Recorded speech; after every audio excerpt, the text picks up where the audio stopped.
போன மாதத்தோட தொடர்ச்சியாக இந்த மாதம் உங்களுக்கு முக்கியமான தகவல்களை அக்குபஞ்சரில் கொடுக்க இருக்கோம். தயவுசெய்து என்னுடைய ரெக்வஸ்ட் அதுதான், யூஸ் பண்ணி பாருங்கள். யூஸ் பண்ணி பார்த்து இதை யூஸ் பண்ண எனக்கு இந்த மாதிரி ரிசல்ட் கிடைச்சதுன்னு சொல்லுங்கள்.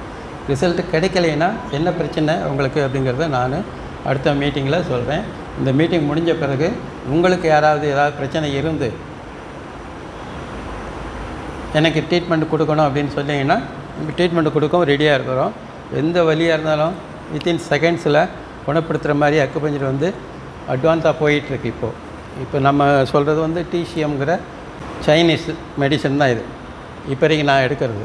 அதுக்கு பிறகு கொரியன் இருக்குது, சுஜோக்குன் இருக்குது, வட கொரியா இருக்குது, ஜப்பான் இருக்குது. எல்லாமே அக்குபஞ்சரில் கொஞ்சம் மாடிஃபை பண்ணிகிட்டே வர்றாங்க. இப்போ லேட்டஸ்ட்டாக உள்ளது ஒரு 50 வருஷமாக இருக்கிறது தான் ஒரு சில ஆச்சரியப்படக்கூடிய வியாதிகளை குணப்படுத்தக்கூடிய முறையை கொண்டு வந்திருக்காங்க. அது உங்களுக்கு கடைசியாக தான் நான் எடுக்க போகிறேன். ஸோ இதை ஒழுங்காக எடுத்துகிட்டு அப்புறமா மற்றதுக்கு போகலாம். ஸோ உடம்பில் 12 முக்கியமான உறுப்புகள் இருக்குது. 12 விதமான சேனல்னு சொல்லக்கூடிய சக்தி ஓட்ட பாதையில் அமைஞ்சிருக்குது. ஸோ அந்த வகையில் இன்றைக்கி நான் எடுக்க போகிறது லங்ஸுங்கிற நுரையீரல் சம்மந்தமான சக்தி ஓட்ட பாதை. முதல் 2 பக்கம் கொடுத்துருக்குறேன். முதல் பக்கத்தை எடுத்துக்கோங்க. இல்லாதவங்க பக்கத்தில் உள்ளவங்க, இருக்கிறவங்க பக்கத்தில் உட்காந்துட்டு பாருங்கள். இந்த பக்கத்தை எடுத்துக்கோங்க. இது மெஷர்மெண்ட், ஒரு புள்ளி ஒரு இடத்துலேருந்து எவ்வளோ தூரத்தில் இருக்குது அப்படிங்கிறத அளக்கக்கூடிய புள்ளி. இதை நீங்கள் தெரிஞ்சுக்கிடணும். இது தெரிஞ்சிக்காமல் நீங்கள் பாயிண்ட்டை கரெக்டாக லொக்கேட் பண்ண முடியாது. அதனால் இது என்ன சொல்கிறோம்னா ஒரு சுன் அப்படிம்பாங்க, சின்னு போட்டுக்கிறாங்க. சைனாவில் ஒரு சுன் அப்படிம்பாங்க, 2 சுன் 3 சுன். சுன்னுங்கிறது அவங்களுடைய அளவு. ஸோ ஒரு சுன்ங்கிறதுக்கு என்ன அளவு கொடுத்துருக்காங்க பாருங்கள். 1 சுன் யார்? தம்பு இல்லை, நல்லா பாருங்கள். தம்போட இந்த அகலமான பகுதி தம்புனா ஃபுல்லாக இல்லையா, அகலமான பகுதி குறுக்கு வெட்டில் கிராஸில் என்ன கிடைக்குதோ அதுதான் ஒரு சொன். இப்படி பார்க்கணும். பழக்கம்னா இந்த வாட்சிலேருந்து இப்போது இந்த ரேடியல் இந்த கங்கண ரேகையிலேருந்து ஒரு சுன் அளக்கணும்னா இப்படி தான் அளக்கணும். இந்த அகலம் புரியுதா? இந்த அகலத்தை ஒரு சுன்னு சொல்லுவோம். 2 சுன்னுங்கிறது 1.5 சுன் அடுத்து போயிருக்காங்க. நடுவரலும் மோதிர வரலும் சேர்த்து வச்சு அளந்தோம்னா அது 1.5 சுன். 2 சுன்னுக்கு 2.5 விரல் போட்டுக்கிறாங்க ஆக்சுவலாக. ஸோ நீங்கள் அப்ராக்சிமேட்டாக அதை எடுத்துக்கோங்க. உங்கள் 2வது விரல் 3வது விரல் பாதி எங்கே போய் நிற்கிதோ அது 2 சுன். 3 சுன்னுக்கு 4 விரல். சரியா? பார்த்துக்கோங்க. இதில் ஏதாவது உங்களுக்கு சந்தேகம் இருந்ததுன்னா அப்புறம் கேட்டுக்கோங்க. ஏன்னா பின்னால் வரக்கூடிய பாடங்களில் இத்தனாவது இந்த இடத்துலேருந்து இத்தனை சுன் தள்ளி இது இருக்குது அப்படின்னு வரும். அதனால் இந்த சுன் அளவை நீங்கள் அவசியம் மனப்பாடம் பண்ணிக்க வேண்டியதான். இப்போ பாருங்கள், உங்களுடைய ஆள்காட்டி விரல் 3 பகுதியை பிரிச்சிருக்கா? இது கொஞ்சம் ஈஸியாக இருக்கும் உங்களுக்கு. ஃபஸ்ட்டு பகுதி ஒரு சுன், 2வது பகுதியும் ஃபஸ்ட்டு சேர்ந்தது 2 சுன். கீழே உள்ள கோடும் இங்கேருந்து அளந்த முனி வரை கொண்டு போனீங்கன்னா 3 சுன். இதுதான் அளவுகள். இந்த மனுஷ உடம்பு பார்த்திங்களா? அடுத்தது ப்ரொபோஷனல் மெஷர்மெண்ட் எப்படி கொடுத்துருக்காங்க பாருங்கள். எண்ஜான் உடம்புன்னு சொல்லுவோம் இல்லையா, உடம்போட அளவு எவ்வளோ இருக்கும்? அவங்க கை 8 சானுக்கு 8 சான் தான் இருக்கும் இல்லை, எண்ஜான் உடம்பு. கால் பாதத்திலேருந்து உச்சந்தலை வரைக்கும் அளந்தீங்கன்னா 8 சான் தான் இருக்கும். இப்படி நீங்கள் கையை விரிச்சுக்கிட்டு அளந்தால் கூட 8 சான் தான் இருக்கும். சான் இது சூன்னு. ஏன்னா நாளைக்கு அளக்கும்போது நீங்கள் இதை வச்சு தான் அளக்கணும். உங்கள் கையை வச்சு தான் உங்களுக்கு. என்னுடைய கை எனக்கு சரியாக இருக்கும், உங்கள் கை உங்களுக்கு சரியாக இருக்கும். ஸோ பேஷண்ட்டுக்கு நீங்கள் ட்ரீட்மெண்ட் கொடுக்குறீங்கன்னா அவங்க கை அளவை எடுத்து தான் நீங்கள் ட்ரீட்மெண்ட் கொடுக்கணும். சரியான பாயிண்ட்டு சரியான இடத்துல நீங்கள் குறித்து போடலைன்னா பலன் கிடைக்காது. அதனால் பாயிண்ட்டை குறிப்பதற்கு கரெக்டாக நீங்கள் சொன்ன அளவை தெரிஞ்சுக்கிடணும். அதுக்காக தான் சொல்ல வரேன். சரியா? இதில் பென்னு கொடுத்துருக்காங்களா? 10ல் 1 பங்கு சுன். ஒரு சுன்னில் 10ல் 1 பங்கு வந்து ஃபென்னு சொல்லுவாங்க. FEN ஃபென். அந்த அளவு தான் இப்போ கடைசியில் இந்த கிளாஸில் வரும். ஃபென்னுங்கிற அளவு வந்து 10ல் 1 பங்கு, சுன்னில் 10ல் 1 பங்கு. இந்த 12 உடல் உறுப்புகள் அப்போ வேறையெல்லாம் இல்லையா அப்படின்னு கேட்டிங்கன்னா இல்லை தான். அக்குபஞ்சர்படி, சைனீஸ் அக்குபஞ்சர்படி பிரெயின் வந்து அவங்க ஒரு உறுப்பாக கருதுறதில்லை. மனசையும் அவங்க உறுப்பாக கருதுறதில்லை. அதுபோக அவங்க என்ன 12 சூழ்நிலை வச்சுருக்காங்கன்னா, 12 உறுப்புகள் வச்சுருக்காங்கன்னா, நுரையீரல் சொல்லுங்கள், நுரையீரல் LU, இங்கிலீஷில் வந்து LUன்னு சொல்லலாம்.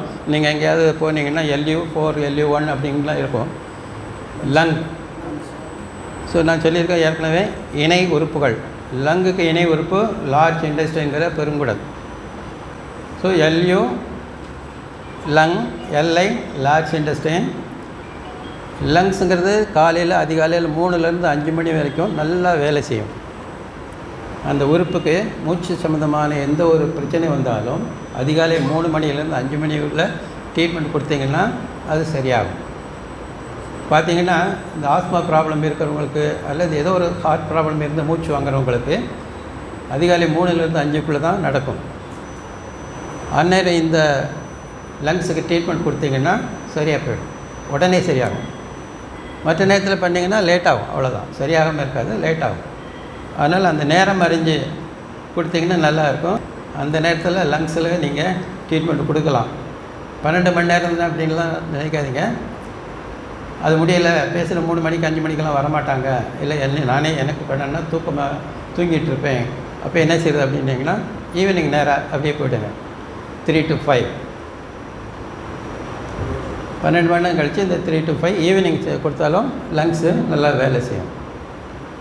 3 to 5 வந்து கிட்னியோட வேலை, கிட்னியோட டைம். கிட்னி அந்நேரம் வந்து அதிகமாக சக்தி உடையதாக இருக்கும். ஸோ நீங்கள் கிட்னிக்கு ட்ரீட்மெண்ட் கொடுத்தாலும் லங்ஸ் வேலை செய்யும் அப்படிங்கிறது அதனுடைய தாற்பயம். ஆக இந்த நுரையீரல் சக்தி ஓட்ட பாதை பஞ்சபூதங்கள் அடிப்படையில் தான் இந்த அக்குபஞ்சர் பெரும்பாலும் நடத்தப்படுது. ஸோ காற்று மூலகத்துக்கு அதிபதியான நுரையீரல் காலை அதிகாலை 5 மணிலேருந்து 3 மணிலேருந்து 5 வரை நன்றாக வேலை செய்யும். இதில் வந்து 11 பாயிண்ட் இருக்குது. ஒவ்வொரு உறுப்பிலையும் இந்த பஞ்சபூதங்கள் உண்டு. ஒவ்வொரு உறுப்பிலையும் பஞ்சபூதங்கள் தனியாக இருக்கும். இந்த நுரையீரல் காற்று சம்பந்தப்பட்டது. அதிலே நீர், நிலம், நெருப்பு, காற்று, ஆகாயம் அப்படிங்கிற 5 மூலப்பொருள் இருக்கும். ஏதாவது ஒரு பாயிண்ட்டு அதை குறிக்கும். ஸோ இந்த சக்தி ஓட்டை பாதை எங்கே ஆரம்பிக்குது அப்படிங்கும்போது, இனி வாலண்டியர்ஸ் யாராவது வரீங்களா? சக்தி ஓட்ட பாதையை காட்டுறதுக்காக ஒரு வாலண்டியர் அருப்புக்கோட்டையிலேருந்து பாலமுருகன் வந்திருக்காரு. அவர் வந்து இப்போ நம்ம வாலண்டியராக இருக்கிறார். சரியா? நுரையீரல் சக்தி ஓட்ட பாதை இதுதான் நாங்கள் ஃபஸ்ட்டு சக்தி ஓட்ட பாதையாக கன்சிடர் பண்ணுறது. ஸோ நுரையீரல் சக்தி ஓட்ட பாதை எங்கே ஆரம்பிக்குது, எங்கே ஆரம்பித்து எங்கே முடியுது அப்படிங்கும்போது, நெஞ்சு பகுதியினுடைய நடு கோடு, நெஞ்சு பகுதியின் நடுக்கோடு, இது சரணம்னு சொல்லுவோம். இது மூச்சுக்குழல் இல்லையா? மூச்சுக்குழல்லேருந்து ஸ்ட்ரெயிட்டாக கோடு போட்டிங்கன்னா தொப்புள் வரைக்கும் உள்ளதான் நெஞ்சு பகுதியின் நடுக்கோடு. இந்த நடுக்கோடை வச்சுக்கோங்க. First and second rib. So ரிப்னா இந்த எலும்பு, மார்பு எலும்பு கூடு இல்லையா? அதில் 1வது 2வது ரிப் எங்கே இருக்குதுன்னு பாருங்கள். 2க்கும் நடுவில் உள்ள பள்ளத்தை நோட் பண்ணுங்கள், பார்க்கலாம். நீங்களே உங்கள் ரிப்பை டச் பண்ணி பாருங்கள். இது காலர் போன் சரியா? அதுக்கு கீழே ஃபஸ்ட்டு ரிப்பு வரும். அதுக்கு அடுத்தது 2வது ரிப்பு. இந்த 2 ரிப்புக்கும் நடுவில் தான் இந்த முதல் LU 1ங்கிற அந்த புள்ளி இருக்குது. இது எங்கேருந்து இருக்குது? நடுக்கோட்டிலேருந்து 6 சூன் தள்ளி. 6 சூன்னா எத்தனை வரல வைக்கணும்? 4 நாளும் 8 வரல வச்சிங்கன்னா 6 சூன் ஆகும். உங்களுடைய இது அளந்து பாருங்கள் சார், அளந்து பாருங்கள், அளந்து பாருங்கள். இன்னொரு நாள் விட்டுருங்க. ஸோ இந்த முதல் அண்டு 2வது மார்பு எலும்புக்கு நடுவில் உள்ள பள்ளத்தில் ஆரம்பிக்கிறது LU1 லங் சேனலோட முதல் புள்ளி ஆரம்பிக்குது. அங்கேருந்து ஒரு சுன் மேலே போங்க. ஒரு சுன் என்ன சொல்லலாம், இது இல்லைன்னா இந்த அளவு உங்கள் இதில் உங்களுக்கு முடியுமா? இருக்கட்டும் பரவாயில்லை. இல்லை அது பெருவரில் வச்சு பார்க்கணும். இந்த விலா எலும்பு கீழே ஒரு பள்ளம் வரும் பாருங்கள். இதுக்கு நேராக இந்த விலா எலும்பு பள்ளத்தில் அந்த பாயிண்ட் இருக்குது. இந்த LU1 அப்படிங்கிறது ஆரம்ப புள்ளி. ஆரம்ப புள்ளிக்கு சைனீஸில் என்ன சொல்லுவாங்கன்னா ஜிங் பாயிண்ட் அப்படிம்பாங்க. ஜிங் வெல் பாயிண்ட் அப்படின்னா ஆரம்ப முடிவு. வெல் பாயிண்ட்டுங்கிறது கடைசி பாயிண்ட்டு. இந்த ஆரம்ப கடைசி பாயிண்ட்டுகளுக்கு நீங்கள் அழுத்தம் கொடுத்தாலே அந்த சேனல் ஃபுல்லாகவே சக்தி ஓட்டம். தனியாக எந்த ஒரு புள்ளி கொடுக்க வேண்டிய அவசியம் இல்லை. இருந்தாலும் கூட ஸ்பெசிஃபிக் ப்ராப்ளத்துக்கு வந்து நீங்கள் தனி வெவ்வேறு புள்ளியையும் சேர்த்து போட்டிங்கன்னா இந்த சேனல் பூராமே எங்கே ஆரம்பித்து இங்கே ஆரம்பித்து கை வழியாக வந்து பெருவிரல் நகக்கண்ணில் முடியுது. சரியா? பெருவிரல் நகக்கண்ணில் முடியுது. வாங்க சந்தோஷம். ஸோ இந்த ஏரியாவில் எங்கே பிரச்சனை இருந்தாலும் இந்த ஜிங் வெல் பாயிண்ட்டுங்கிற ஆரம்ப முடிவு புள்ளிகளை போட்டிங்கன்னா எல்லா உறுப்புகளும், அதாவது இந்த சம்மந்தப்பட்ட இந்த சக்தி ஓட்டம் போகக்கூடிய பகுதிகளில் உள்ள உறுப்புகளின் பிரச்சனைகள் தீரும். இங்கே ஆரம்பிக்குது இல்லையா, நெஞ்சு பகுதியில் ஆரம்பிக்குது. ஸோ லங்ஸ் சம்மந்தப்பட்ட ஏரியா, அதாவது இதே பகுதியில் இங்கேயும் இருக்குது. ரைட் சைட்லேயும் இருக்குது, லெஃப்ட் சைட்லேயும் இருக்குது. உடம்பின் இரு பக்கத்துலேயும் அதே பாயிண்ட்ஸ் இருக்குது. ஸோ இந்த பக்கம் இதயம் இருக்குது. அதனால் இதய சம்மந்தப்பட்ட பிரச்சனைகள், ஆரம்ப பிரச்சனைகள் தீரும். தோள்பட்டை வலி, முன்கை வலி, எல்போ ஜாயிண்ட்டு, முழங்கை வலி, இந்த கை வலி, ரிஸ்ட் ஜாயிண்டில் உள்ள வலிகள் எல்லாமே. அப்புறமா பெருவிரலில் எண்டில் முடியுது. ஸோ ஒரு விரலில் பிரச்சனைனாலும் 5 விரலுக்கும் அந்த பிரச்சனை இருக்கும். ஸோ விரல்களில் மடக்க முடியாமல், நீட்ட முடியாமல், உணர்ச்சி இல்லாத சூழ்நிலை, இதுக்கு எல்லாமே இந்த லங் சேனலில் ஜிங் வெல், இது வெல் பாயிண்ட் கடைசியில் இருக்குது, 11வது பாயிண்ட்டு. இந்த 2 பாயிண்ட்டை போட்டாலே இங்கே என்ன பிரச்சனை இருந்தாலும் உங்களுக்கு என்னடா பேஷண்ட் வந்துட்டான் அந்த மாதிரி சொல்கிறான், இவனுக்கு எந்த பாயிண்ட்டு போடுறதுங்கிற கன்ஃபியூஷன் கடைசி வரைக்கும் இருக்கும். நீங்கள் இதில் PhD முடித்து வந்த பிறகு கூட இருக்கும்.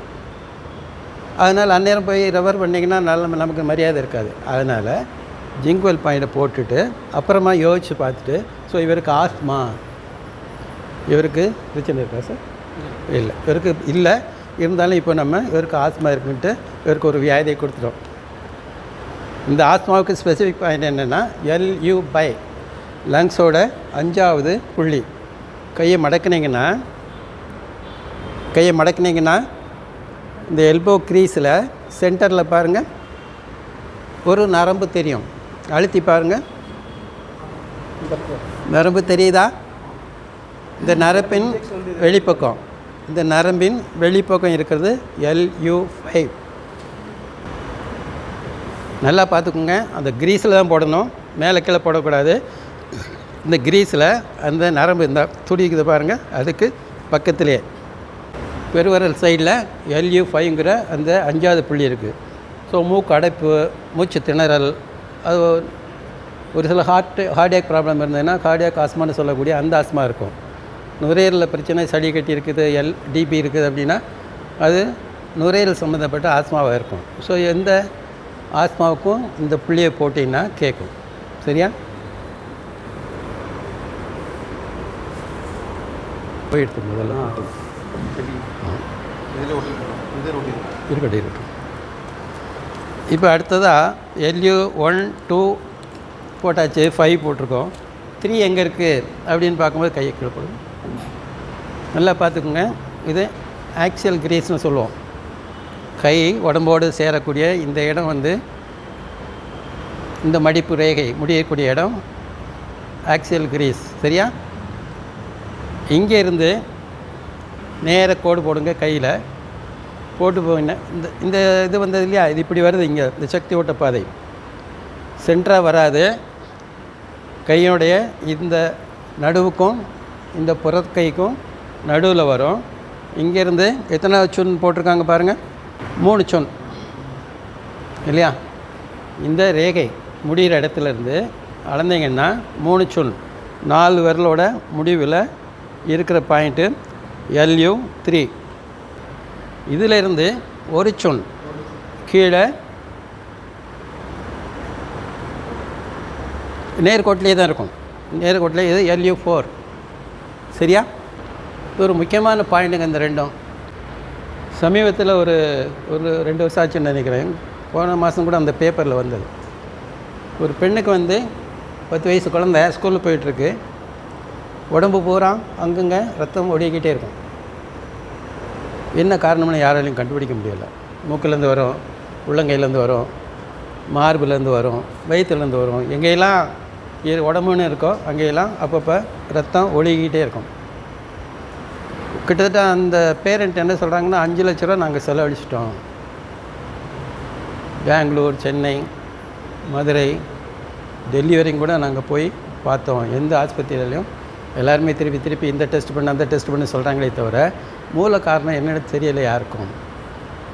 வளரும் இளம் பருவம் இல்லையா, 10 வயசு, 5வது படிக்கணும்னு வச்சுங்களேன். பக்கத்தில் உட்கார ஸ்டூடெண்ட்ஸ் கூட பயப்படுறாங்க, இந்த பிள்ளைக்கு அங்கங்கே ரத்தம் வருதுன்ட்டு.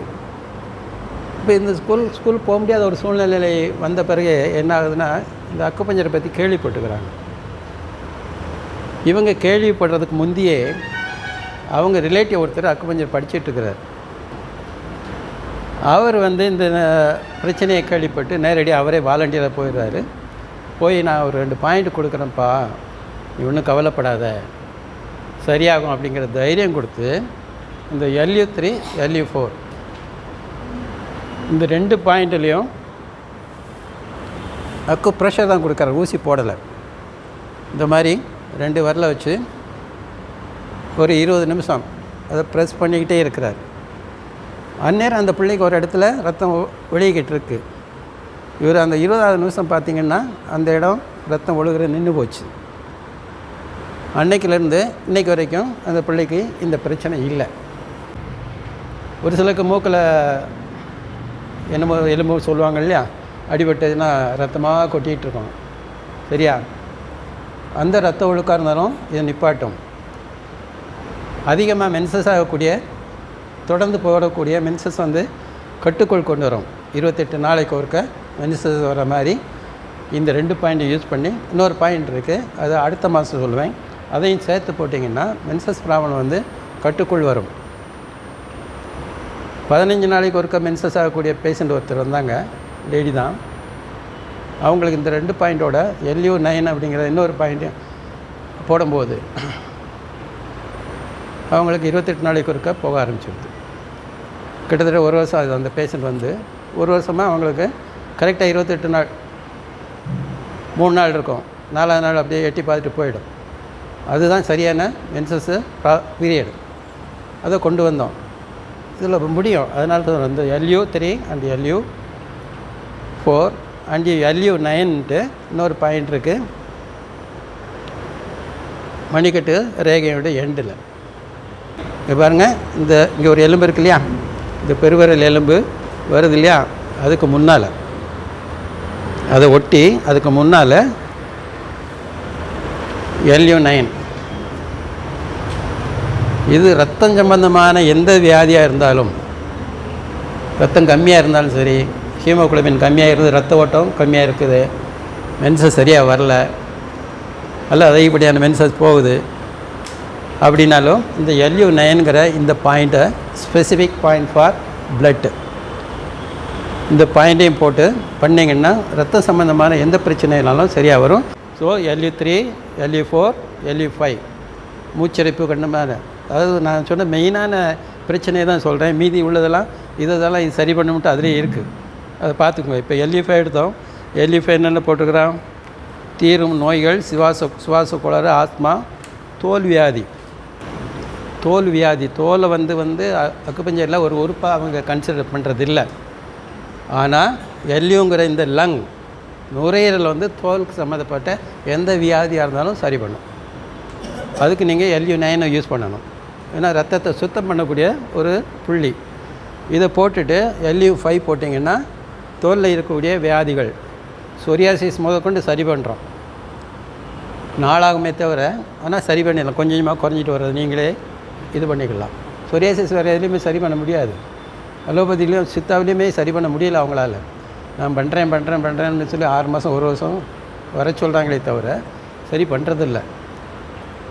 ஆனால் இதில் வந்து சரியாகுது. ஸோ LU5 LU9 ரெண்டையும் போட்டிங்கன்னா தோல் வியாதிகளும் சரியாகும். ஸோ 10 5 9 6 7 8 எங்கே இருக்குது? ஸோ இந்த 6வது புள்ளி 4 5 6வது புள்ளி LU5லிருந்து 5 சூன். 5 சூன்னா எவ்வளோ அளப்பீங்க பாருங்கள். இப்படி ஒரு 4 விரல், இப்படி ஒரு 2 விரல் வைங்க. 2 பகுதி எடுத்திங்கன்னா இந்த இடம் சென்டராக வராது. நல்லா யோசிச்சுக்கோங்க. இது ஒரே லைனில் வரும். இந்த 11 இந்த விரல் நுனி வரைக்கும் ஒரு லைன் போட்டிங்கன்னா ஸ்ட்ரைட் லைனில் தான் வரும். ஸோ அந்த வகையில் இது இங்கே தான் இருக்கும். இது 6வது புள்ளி. 6வது புள்ளிக்கு என்னென்ன கொடுத்துருக்காங்க உபயோகம்? அதுவும் தோல்வியாதி கொடுத்துருக்காங்க. அலர்ஜிக்கு ஒரு முக்கியமான பாயிண்ட். அலர்ஜினால் வரக்கூடிய தும்மல், அரிப்பு, உடல் அரிப்பு, அதுக்கு இந்த LU6ங்கிற பாயிண்ட்டு முக்கியமான புள்ளி. இதோடு சேர்த்து SP10 ஸ்பிளீனோட 10வது பாயிண்ட் ஒன்று இருக்குது. அது main point for allergy. So இந்த 2 பாயிண்ட்டை போட்டாலே அலர்ஜினால் வரக்கூடிய எந்த பிரச்சனை இருந்தாலும் சரி, தும்மல் வரும். ஒரு சிலருக்கு அலர்ஜினால் தூக்கம் வரும். பார்த்துருக்கீங்களா? மீட்டிங்கில் யாராவது பேசிட்டு கேட்டாலே தூங்குறவங்க நிறைய பேர் இருப்பாங்க. ஸோ அந்த இதுக்கு இந்த LU6, அதாவது ஏற்கனவே சொன்னேன், இந்த பகுதியில் உள்ள வலியை சரி பண்ணும். இப்போது 6 போட்டாச்சு, 9 போட்டாச்சு, இடையில 7 8 சரியா? லங்ஸோட 7வது பாயிண்ட்டு 8வது பாயிண்ட்டு 9வது பாயிண்டில் விரல நுனியில் வச்சு நாடி பரிசோதனை, வியாதி எந்த சக்தி ஓட்ட பாதையில் எந்த உறுப்பில் தங்கி இருக்குங்கிறத நாடி மூலமாக டயக்னைஸ் பண்ணுறது. அதுக்கு இந்த 7 8 9ங்கிற இந்த 3 பாயிண்ட்டை தான் நாங்கள் யூஸ் பண்ணுறோம். இப்போ இந்த 7வது எங்கே இருக்குது பாருங்கள். இந்த எலும்பை தடவிக்கிட்டே வாங்க. இங்கேருந்து இப்படி எலும்பை தடவிக்கிட்டே வாங்க. எங்கேயாவது ஒரு மேடு தெரியுதா? மேடு தெரியுதா? அந்த மேட்டுக்கு உள்புறம் லங்ஸோட 8வது பாயிண்ட். இதுக்கு உட்புறம் மணிக்கட்டுக்கு கீழே ஒரு விரல், ஒரு சுன் இடைவெளியில், மணிக்கட்டு ரேகையிலேருந்து ஒரு சுன் கீழே ஒரு மேடு இருக்கும். இந்த மேட்டுக்கு முன்னால் உள்ளது லங்ஸ் 8வது பாயிண்ட். அதுக்கு கீழே இன்னும் ஒரு சுன் கழித்து பார்த்திங்கன்னா அது 7வது நம்பர். லங்ஸ் 7வது பாயிண்ட் வந்து 8க்கு கீழே ஒரு சுன், 9வது பாயிண்ட் வந்து 8க்கு மேலே ஒரு சுன். மேலேங்கும்போது ரேடியோ இந்த மணிக்கட்டு ரேகையோட எண்டில் வரும். சாரி, இந்த சைடு சுண்டு வரல, இந்த சைடு சரியா? இந்த 7 8 9க்கு என்ன உபயோகம் கொடுத்துருக்கான் பாருங்கள். 7வது புள்ளியை வந்து கழுத்து பிடிப்புன்னு சொல்கிறாங்க பாருங்கள். அதாவது distal point to the organ. இது கழுத்து எங்கே இருக்குது, கை எங்கே இருக்குது, இதுக்கு தூரப்புள்ளி அப்படின்னு சொல்லுவோம், டிஸ்டல் பாயிண்ட். ஆஷி பாயிண்ட்னு சொல்கிறது பக்கத்தில் உள்ள புள்ளி. கழுத்துக்கு பக்கத்தில் உள்ள புள்ளியெல்லாம் கழுத்துக்கு ஆசிஸ் பாயிண்ட்ஸ். தூரப்புள்ளி வந்து தள்ளி இருக்கக்கூடியது. ஆசி பாயிண்ட்ஸ் போட்டிங்கன்னா, அதாவது பக்கத்தில் எங்கே பிரச்சனையோ அந்த பிரச்சனைக்கு பக்கத்தில் உள்ள புள்ளிகள் சொல்லக்கூடிய ஆசி பாயிண்ட்டை போட்டிங்கன்னா டெம்பரரியாக உங்களுக்கு ரிலீஃப் கிடைக்கும். சரியா? அது குணம் ஆகணும்னா டிஸ்டல் பாயிண்ட்டை இன்னும் இங்கே யூஸ் பண்ணணும். கழுத்து சம்மந்தமான கழுத்து திருப்ப முடியாமல் இருக்கிறது, கழுப்பு பிடிச்சிக்கிறது, கழுத்தில் வலி, இது எல்லாமே இதில் சரியாகும். அதோடு அவங்க என்ன சொல்கிறான், முக நரம்பு வாதம், ஹெமிப்ளஜியான்னு சொல்கிறது. முகம் ஒரு பக்கமாக இழுத்துக்கும் பாருங்கள். முகம் ஒரு பக்கமாக இழுத்துக்கும், கண் ஒரு மாதிரியாக கோணையாக போயிடும், வாய் கோணையாகிடும். ஹெமிப்ளஜியான்னு சொல்லக்கூடிய அந்த முக நரம்பு வாதம், இதுவும் எந்த மருத்துவத்தாலையும் சரி பண்ண முடியாத சூழ்நிலை தான் இருக்குது. அக்குபஞ்சரில் உடனடியாக கூட்டு வந்தீங்கன்னா, ஒரு வாரத்தில் கூட்டு வந்தீங்கன்னா சரி பண்ணிடலாம். நுரையீரலின் 7வது புள்ளி கழுத்து பிடிப்பு வலி, கழுத்து எலும்பு நரம்பு வலி, ஆஸ்துமா, முக நரம்பு வாதம், பின்பக்க தலைவலி. பின்பக்க தலைவலி LI4 வந்து உடம்பு முழுதும் உள்ள வலியை கேட்டால் கூட முன்பக்கமாக உள்ள வலிகளையெல்லாம் ஈஸியாக தீர்க்கும். ஆனால் அந்த பின்பக்க வலிக்குன்ட்டு தனி பாயிண்ட் இருக்குது. அதில் இந்த LU7 அப்படிங்கிற பாயிண்ட்டு ஆக்சிபிட்டல் ஹெடேக் இங்கே வருது இல்லையா, இந்த தலைவலியை சரி பண்ணக்கூடியது. நீங்கள் அப்படி கையை வச்சிங்கன்னா தலைவலி போயிடும். இப்படி கையை வச்சாலும் கூட இந்த 5 விரலையும் சேர்த்து கை வச்சு பின்னால் இப்படி லேசாக தொட்டுக்கிட்டு இருந்தீங்கன்னா பின்பக்க தலைவலி வந்து கொஞ்ச நேரத்தில் போயிடும். இது நியூரோ சயின்ஸுங்கிற ஒரு டெக்னிக். அந்த இது LU வந்து உங்களுக்கு கரெக்டாக பார்க்கணுன்னா இப்படி கூட பார்க்கலாம். இந்த வெப் இருக்கு இல்லையா, இந்த வெப்பும் கிஸ் பண்ணுற மாதிரி கொண்டு போங்க. தொட தான் செய்யணும், அழுத்தக்கூடாது. அப்போ உங்கள் ஆள்காட்டி வரல இப்படி வச்சிங்கன்னா, முன்னால் வச்சிங்கன்னா அது அந்த இடத்துல போய் உட்காரும். ஆள்காட்டி வரல் எங்கே போய் உட்காருதோ அதுதான் LU7. இப்போ LU8க்கும் பெரும்பாலும் அந்த உபயோகங்கள் தான் போட்டிருப்பாங்க. இதில் இருமல் சேர்த்துருக்குறாங்க. இருமல், ஜுரத்துக்கு ஒரு பெத்தாலஜிக்கல் கண்டிஷனாக இருந்தாலும் கூட ஜுரத்துக்கு வந்து 2 பாயிண்ட் முக்கியமானது. அதில் இது ஒன்று. இந்த ரெண்டுமே நீங்கள் கொஞ்ச நேரம் ப்ரெஸ் பண்ணிகிட்டே இருந்தீங்கன்னா ஜுரம் குறையிறது உங்களுக்கே தெரியும் ஆட்டோமேட்டிக்காக. LU8 ப்ரெஸ் பண்ணால் போதும். ரொம்ப ஆழமாக கொடுக்காதீங்க தயவுசெய்து. இந்த அக்குப்ரெஷரில் வந்து ரொம்ப ஆழமாக கொடுக்கக்கூடிய இடங்கள் வந்து தொடை, கெண்டைக்கால், பெட்டெக்ஸ், இந்த 3 இடத்துல தான் ஆழமாக நீங்கள் அழுத்தம் கொடுக்கணும். மற்ற இடங்கள்லாம் தொட்டும் தொடாமலுமேங்கிற மாதிரி கொடுங்க. இந்த LI4 பார்க்கலாம், இது தெரியுது உங்களுக்கு. அப்படி லேசாக தொட்டாலே போதும். உங்களுடைய சக்தி ஓட்டப்பாதை வந்து அந்த சக்தி ஓட்டப்பாதைக்கு எனர்ஜியை கொடுக்கும். அதிகமாக அழுத்தம் கொடுத்தீங்கன்னா வர்மப்புள்ளி என்னாகும், நெகட்டிவ் எனர்ஜியை கொடுத்துரும், கை கால் எடுத்துக்கும். அதனால் தயவுசெய்து ஒரு மீடியமாக அழுத்தம் கொடுங்க. நீங்கள் அழுத்தம் கொடுக்கக்கூடிய அந்த புள்ளிக்கு கீழே எலும்பு இருந்ததுன்னா அந்த எலும்பை போய் தொடுற அளவுக்கு கொடுத்தா போதும். LU8, LU9க்கு என்னென்ன கொடுத்துருக்காங்க பாருங்கள். ஆஸ்மா, நெஞ்சு வலி, இரத்த குழாய் நோய்கள், மணிக்கட்டு, மூட்டு வலி. உங்களுக்கு எத்தனை அடைப்பு இருந்தாலும் சரி, இருதயத்திலேயோ இரத்த குழாய்களிலேயோ எத்தனை அடைப்பு இருந்தாலும் சரி, இந்த ஒரு பாயிண்ட்டை யூஸ் பண்ணிங்கன்னா அடைப்புகள் அத்தனையும் போயிடும். அதனால் நான் அந்த கீழே உள்ள எலும்பை தொடுற மாதிரி அளவுக்கு அழுத்தம் போதும். 95% உங்களுக்கு இருக்கியா, அடைப்பு இருக்குது, உடனடியாக நீங்கள் பைபாஸோ ஓப்பன் ஹார்ட் சர்ஜரி பண்ணலைன்னா 2 நாள் தான் இருப்பீங்கன்னு சொல்லி பயமுறுத்தக்கூடிய ஒரு சூழ்நிலையில் இந்த புள்ளி அவங்ககிட்ட 2 நாள் அப்படி யாராவது வந்தாங்கன்னா கேளுங்க, 2 நாள் டைம் கொடுங்கயா அப்படின்னு சொல்லி இதை காலையில் மாலையில் 2 வேளையோ 3 வேளையோ இதை ஒரு 10 நிமிஷத்துலேருந்து 20 நிமிஷம் நீங்கள் அழுத்தி பிடிக்கலாம். அக்குபஞ்சர்னாலே நாங்கள் 20 நிமிஷம்னு சொல்லுவோம். அதுக்குள்ளே நேரம் பற்றாமையின் காரணமாக இதை வந்து ஒரு 5 நிமிஷம் நீங்கள் அழுத்தி பிடிச்சிக்கிட்டே இருந்தால் கூட உங்களுக்கு அடைப்பு கொஞ்சமாக நீங்கும். ஏன் அலோபதி டாக்டர்ஸ் வந்து இந்த சிஸ்டத்தை ஒத்துக்க மாட்டேங்கிறாங்கன்னா, அவங்களால முடியாத அல்லது அவங்களுக்கு வருமானம் தரக்கூடிய ஒரு வியாதிகளை இவங்கள்லாம் சரி பண்ணிக்கிறாங்க அப்படிங்கிறதுனால தான். இருந்தாலும் கூட ஹூவெல்லாம் இதை அப்ரூவ் பண்ணியிருக்கு. வேர்ல்டு ஹெல்த் ஆர்கனைசேஷன் அக்குபஞ்சரை அப்ரூவ் பண்ணியிருக்காங்க. சைனா, ஜெர்மனி, USA, இங்கிலாண்டு போன்ற நாடுகளில், வளரும் நாடுகளில் நிறைய ஆராய்ச்சி நடக்குது இதில். அதனால் இந்த LU9ங்கிறத முக்கியமான புள்ளி, இதை நோட் பண்ணிக்கோங்க.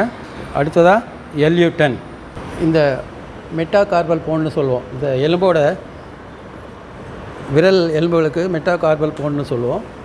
இந்த ஆள்காட்டி விரலோட ரெண்டாவது மெட்டாகார்பல் போன். இது ஒரு போன் இங்கே முடியும், அடுத்து இங்கே ஆரம்பித்து இது வரைக்கும் ஒரு போன் முடியும் இல்லையா, ரெண்டாவது மெட்டாகார்பல் போன். இந்த கையின் வெள்ளை நிறத்துக்கும் கருப்பு நிறத்துக்கும் நடுவில் அந்த பாயிண்ட் இருக்குது. நல்லா நோட் பண்ணிக்கோங்க. முன்பக்க வெள்ளை நிறத்துக்கும் பின்பக்க கருப்பு நிறமும் இணையக்கூடிய அந்த நேர்கோட்டில் இந்த புள்ளி இருக்குது. இந்த மெட்டாகார்பல் போன், இந்த போன் வந்து நடுவில் மிட் பாயிண்ட் எதுவோ அங்கே தான் அந்த பாயிண்ட்டு இருக்குது. இதுதான் LU10. LU11க்கு போவோம். 11வது புள்ளி எங்கே இருக்குன்னா, பெருவரல் இருக்கு இல்லையா, பெருவரலுடைய வெளிப்பக்கம் 10 இங்கே போட்டுக்கிறோம். 11 இந்த இடம்.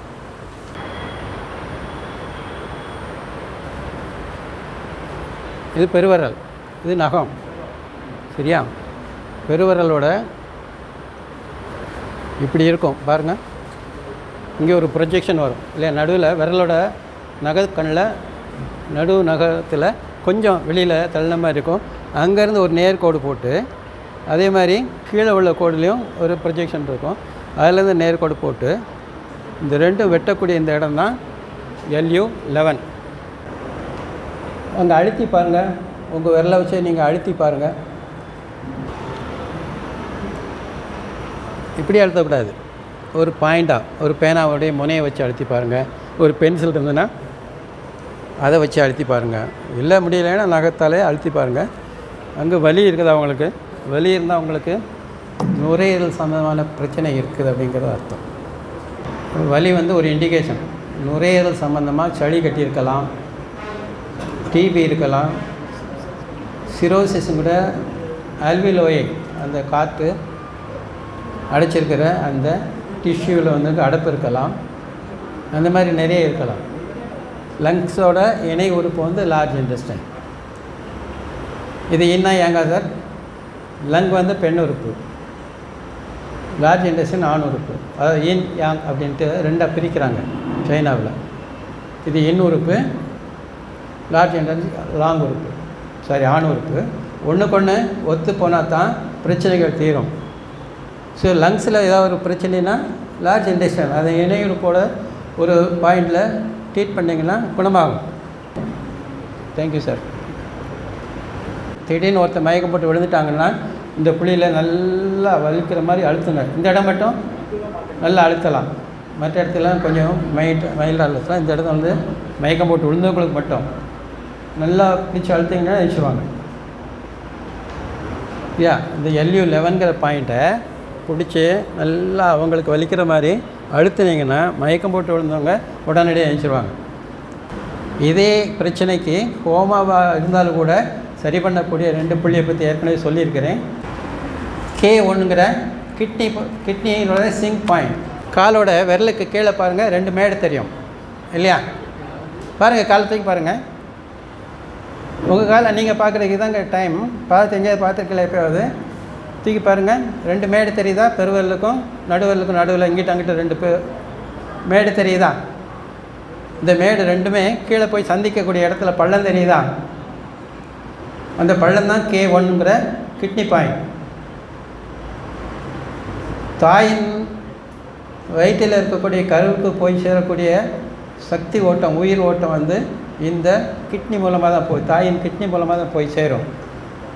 ஸோ தாயின் வயிற்றில் வந்து குழந்தை மூமெண்ட் இல்லை அப்படின்னு பயந்தாங்கன்னா இந்த பாயிண்ட்டை போட்டிங்கன்னா உடனே மூமெண்ட் கிடைக்கும். K1. மயக்கம் போட்டு விழுந்துட்டாங்க, ஹோமாவில் விழுந்துட்டாங்க, வெயில் தாங்காமல் மயங்கி ரோட்டில் கிடக்கிறாங்கன்னா இந்த பாயிண்ட்டை நல்லா அழுத்தி பிடுங்க, எழுந்திருவாங்க உடனே. அதே மாதிரி பாயிண்ட் தான் மூக்குக்கு அடியில். மூக்கு தண்டு இருக்கு இல்லையா, இந்த எலும்பு, அதுவும் மேல் உதடும் அந்த டிஸ்டன்ஸை கனெக்ட் பண்ணுங்கள்.